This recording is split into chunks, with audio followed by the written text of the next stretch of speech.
আমার ওর চেহারা দেখার সাথে সাথে ওর মায়ের কথা মনে পড়তেছিল যে আমি ওর মাকে আসলে কি জবাব দিব।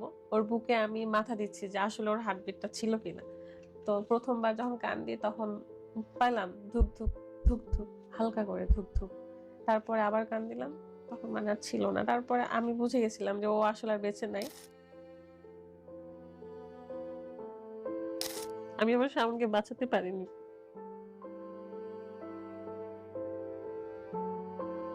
আপনার সবচেয়ে নিকট আত্মীয় মারা গেল এবং এখানটাও দোষ হইতেছে আপনার যে শাওনটা আপনি কেন এই ট্যুরে তুই বেঁচে থাকতিস।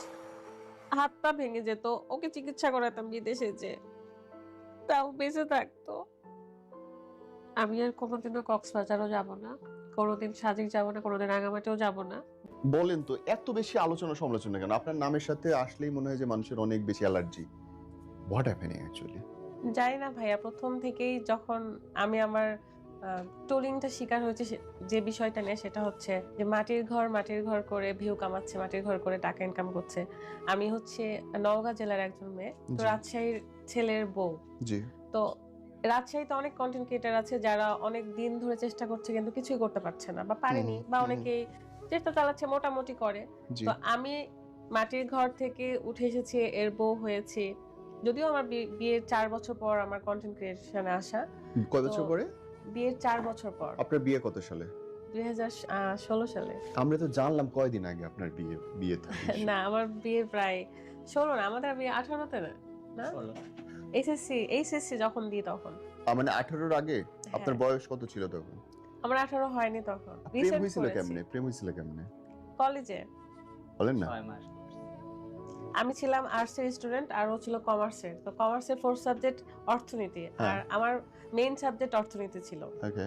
তো ও আমার সাথে জাস্ট একটা ক্লাসে বসবে, আমার সাথে থাকবে এইজন্য ও 4 সাবজেক্ট ইকোনমিক্স নিয়েছিল। কিন্তু আমি ওকে পাত্তা দিইনি ৬ মাস। মানে আমাকে ওকে একটু মনে হতো বিদেশি টাইপ, কেমন যেন একটু অন্যরকম দেখতে। আচ্ছা। এরকম ভেবে আমি দেখতাম কিন্তু কখনো পাত্তা দিতাম না, তাকাতামই না। হুম, কিন্তু বুঝতাম যে ও আমাকে পছন্দ করে। হুম। ওর হাত দিয়ে এটা সেটা পাঠায়। আচ্ছা। এই চিঠি তারপরে পাঠাইতো? হ্যাঁ, তারপরে ৬ মাস পরে দেখি যে একদিন কয়েকদিন কলেজে আসে নাই। হ্যাঁ। তো তখন আমার চিন্তা হলো যে ছেলেটা প্রত্যেকদিন ক্লাসের বাহিরে দাঁড়ায় থাকে, কলেজের বাহিরে দাঁড়ায় থাকে। আমি মেস পর্যন্ত যাই, পিছে, পিছে হেঁটে আসে। আমি পিছনে ঘুরে দেখলে অন্যদিকে মনোযোগ দেয়। মানে এরকম আমাকে সবসময় ফলো করতো আরকি। সুইট। তো যখন দেখলাম যে ও আসতেছে না কলেজে, তখন মনে হলো যে কি ব্যাপার আসছে না কেন? আমার হ্যাঁ। তখন ওর কথা মনে হলো। যে একটা ছেলে এত ডিস্টার্ব করতো, সে ছেলেটা কই? তখন ওর একটা ফ্রেন্ডের কাছ থেকে ওর নাম্বার নিয়ে আমি ফোন দিয়েছিলাম। যে না আমি তোমার ফ্রেন্ড হতে পারি কলেজে আসা আর আমরা ৩ ডিভাইস মিডলে যে থাকে উনার ডিভাইস, আমার ডিভাইস আর শাওনের ডিভাইস এভাবে থাকে। আর আমরা সবসময় একটা রুলস মেইনটেইন করে চলি যে আমরা সবার ১ম এ তারপরে নাম্বার অনুযায়ী থাকে। আমরা কোনো যদি স্পিড ব্রেকার দেখতে পাই হাত দেখাই বা সিগন্যাল যেগুলো থাকে আরকি সেগুলো সবসময় মেইনটেইন করে চলতাম।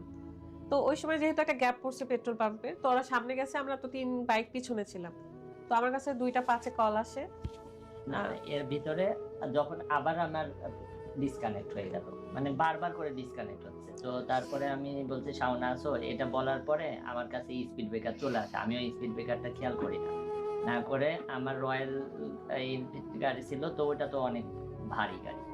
তো ১ম ২ টা স্পিড ব্রেকার আমি কিছু বুঝিনি। ৩য় টাতেও আবার ৩ টা করে, মানে ৩ টা করে স্পিড ব্রেকার। তো ওটাও আমি পার হয়ে গেছি কোনমতে। হ্যান্ডেল একটু কেঁপে উঠছিল। ও একটু ইয়ে হয়েছিল, দিয়ে আমরা পার হয়ে চলে গেছি। ১.৫ মিনিট বা ২ মিনিট হয়তোবা স্পিড ব্রেকার পার হয়ে যাওয়ার পরে আমাদের কাছে ওর কাছে ফোন আসে কল যে আসছিল যে আপু তখন একটা আপু ফোন দিয়েছে পিছনের বাইক আরকি।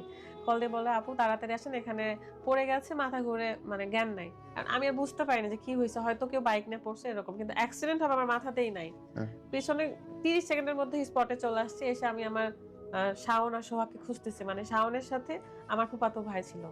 ২ জন। আর R15 এ। তো গাড়িও নাই, ওরাও নাই। দেখি যে গাছের সাথে বাইক ভেঙে পড়ে আছে, গাছের সাথে লেগে নিচে। আর ব্রিজ তো ব্রিজের নিচে ওরা ২ জন পড়ে আছে। গাছের সাথে বাইক ঝুলেছে মানে কি? এর মধ্যে এত স্পিড উঠানোরই বা সময় হলো কি আর কেমনে কি হলো?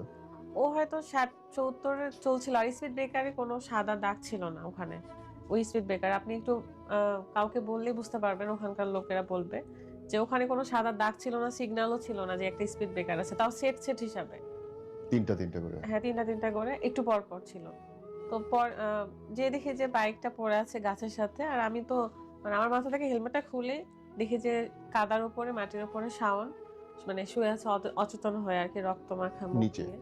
হ্যাঁ, হ্যাঁ, কান মুখ দিয়ে কান দিয়ে মুখ রক্ত দিয়ে না, কান আর নাক দিয়ে রক্ত বের হচ্ছিল। আমি তো চিৎকার করে ছুটে গেছি, যে বলছি যে শাওন কি হয়েছে, শাওনকে ডাকতেছিলাম যে শাওন, শাওন উঠো, কি হয়েছে তোমার। আমার ওর চেহারা দেখার সাথে সাথে ওর মায়ের কথা মনে পড়তেছিল, যে আমি ওর মাকে আসলে কি জবাব দিব বা কি হয়েছে। আমি তখন ওকে টেনে, সবচেয়ে খারাপ লাগছে ভাইয়া যে ওখানে যতজন ছিল ব্রিজের ওপরে কেউ নিচে নামে কেউ নাই, নিচে নামে সবাই নাই। আমি সবাইকে ডাকছি যে প্লিজ আপনারা আসেন, আপনারা আসেন, এসে ধরেন। কেউ আসে নাই, কারণ আমি আর রাত ছাড়া ওখানে কেউ ছিল না।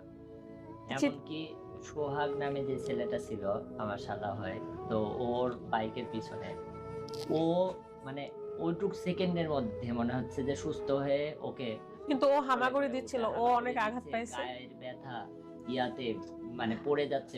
ও দুইবার উঠাতে লেগে একবার গাছের কাছে যে পড়ে মানে চোখ মুখ বন্ধ হয়ে গেছে, আবার ওইভাবে উঠাইছে, উঠায় উপরে যেও আবার পড়ে গেছে ওইখানে। তো আমরা ওই শাওনকে, আমি আর আরেকটা ভাইয়া ছিল হেল্প করার মতন কেউ নেই, সবাইকে সবাই উপরে দাঁড়ায় দাঁড়ায় দাঁড়ায় দেখতেছে। দেখছিল। আমি ওখানে এত চিৎকার করে ডাকছি যে ভাই আসেন হেল্প করেন, করে নাই। তো আমরা নিচ থেকে উপরে নিয়ে আসছি, এসে ওর শার্ট আমি নিজেই খুলছি, খুলে ওর বুকে আমি মাথা দিচ্ছি যে আসলে ওর হার্টবিটটা ছিল কিনা।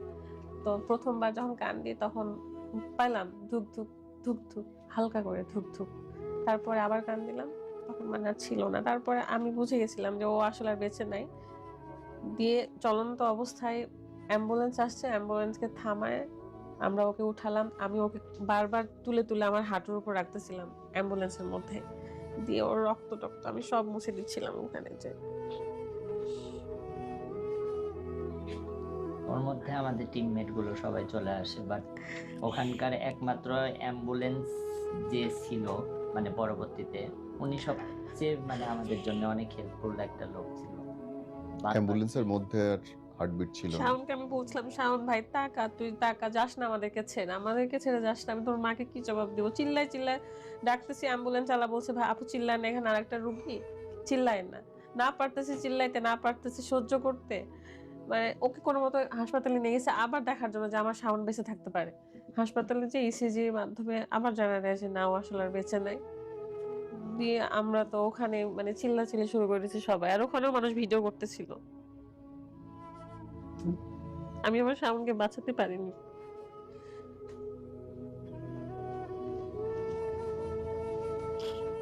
আপনার সবচেয়ে নিকট আত্মীয় মারা গেল এবং এখানটাও দোষ হইতেছে আপনার, যে আপনি কেন এই ট্যুরে মানে শাওনকে যাইতে আমি চাইলেন না। 13 তারিখের দিকেও আমি বলছি যে শাওন তুই যদি সরকারি চাকরি পাস তাহলে শুধু আমাকে ছেড়ে চলে যাস, আর তাছাড়া তোর যদি কোনো সময় মনে হয় যে তোর এত টাকা লাগবে আমি তোকে সবকিছু দিয়ে দিব, যত টাকা বেতন লাগুক আমি দিব, কিন্তু তুই আর সোহাগ অন্তত আমাকে ছেড়ে কখনো যাস না। তো ও তখন বলতেছে ভাই আমি কখনো তোমাকে ছেড়েই যাব না। এমনকি যে ছেলে কোনোদিন মানে ছুটি চায় না, ওই 13 ছুটি তারিখে চাইছিল আমাকে আমাদের কাছ বলছে থেকে। যে ভাইয়া আমাকে 7 দিন ছুটি দিও। আমি বলতেছি যে শাওন এই শুক্রবারে 2টা প্রমোশনের কাজ আছে ঢাকাতে ভাইয়া, একটু বড় অ্যামাউন্টের, তো হচ্ছে এই শুক্রবার পরে ছুটি নিই। তো বলছে আচ্ছা ঠিক আছে ভাই, কিন্তু এই 7 দিনের ছুটিতে ও আজীবনের জন্য নিয়ে যাবে এটা ভাবতে পারিনি। বোন নিকট আত্মীয় হারাইলো, আবার অভিযোগটাও তো মানে শুনতে